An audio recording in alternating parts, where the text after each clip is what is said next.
नमस्कार मित्रों।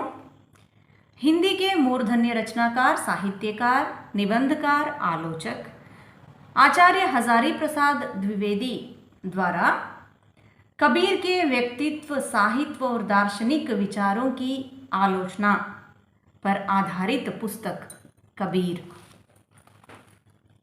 के पृष्ठ संख्या 100 से आज मैं कबीर के निर्गुण राम पर कुछ पंक्तियों का वाचन करूंगी। कबीरदास के राम पुराण प्रतिपादित अवतार नहीं थे, यह निश्चित है।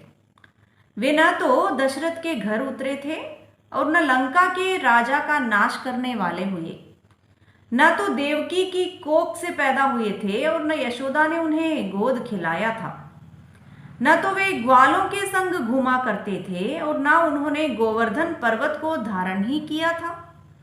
न तो उन्होंने वामन होकर बलि को छला था और न वेदोद्धार के लिए वराह रूप धारण करके धरती को अपने दांतों पर ही उठाया था।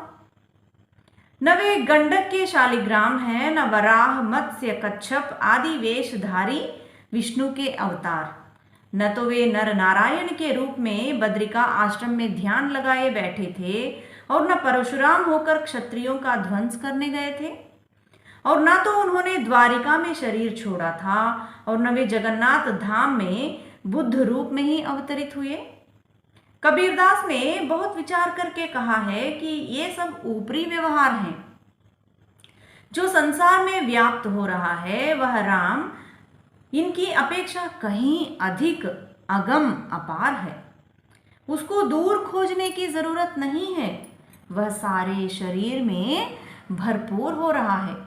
लोहू झूठ है, चाम झूठ है, सत्य है वह राम जो इस सारे शरीर में रम रहा है। यह कहना कि कबीरदास कभी तो अद्वैतवाद की ओर झुकते दिखाई देते हैं और कभी एकेश्वरवाद की ओर, कभी वे पौराणिक सगुण भाव से भगवान को पुकारते हैं और कभी निर्गुण भाव से। असल में उनका कोई स्थिर तात्विक सिद्धांत नहीं था, केवल अश्रद्धा प्रसूत है।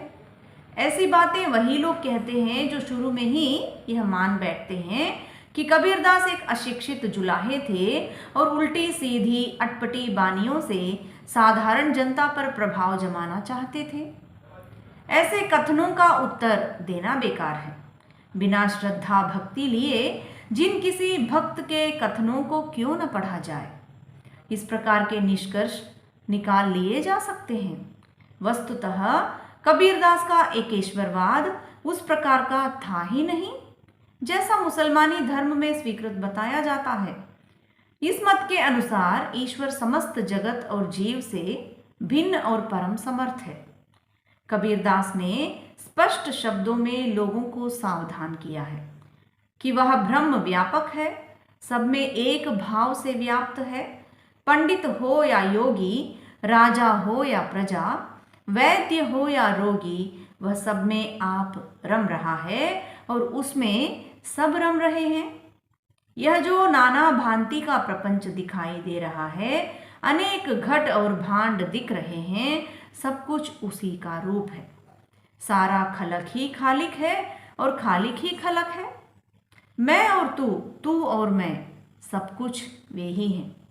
वह आप ही आप सब घटों में रम रहा है।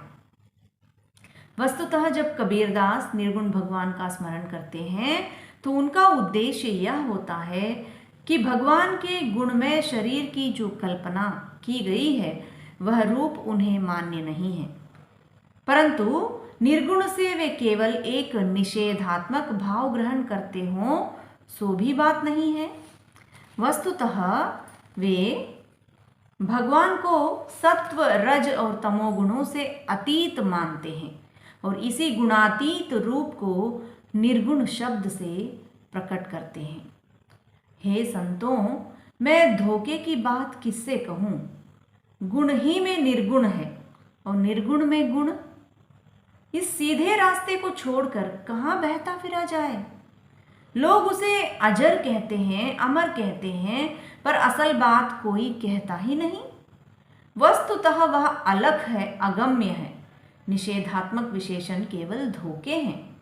यह तो ठीक है कि उसका कोई स्वरूप नहीं है, कोई वर्ण नहीं है, पर यह और भी अधिक ठीक है कि वह सब घट में समाया हुआ है और इसीलिए सभी रूप उसके रूप हैं और सभी वर्ण उसके वर्ण हैं। फिर उसे अरूप या अवर्ण कैसे कहें? पिंड और ब्रह्मांड की बातें कही जाती हैं, पर चाहे पिंड हो या और चाहे ब्रह्मांड, सभी देश और काल में सीमित है, पर उसका न तो आदि है और न अंत। फिर उसे पिंड और ब्रह्मांड में व्याप्त कह ही दिया गया तो उसका ठीक ठीक परिचय मिल गया। सही बात यह है कि वह पिंड से भी परे है, ब्रह्मांड से भी परे है। कबीरदास कहते हैं कि उनका हरि इन सब से परे है। वह अगुण और सगुण दोनों के ऊपर है, अजर और अमर दोनों के अतीत है, अरूप और अवर्ण दोनों के परे हैं, पिंड और ब्रह्मांड दोनों के अगम्य हैं। यही कबीरदास के निर्गुण राम है। धन्यवाद।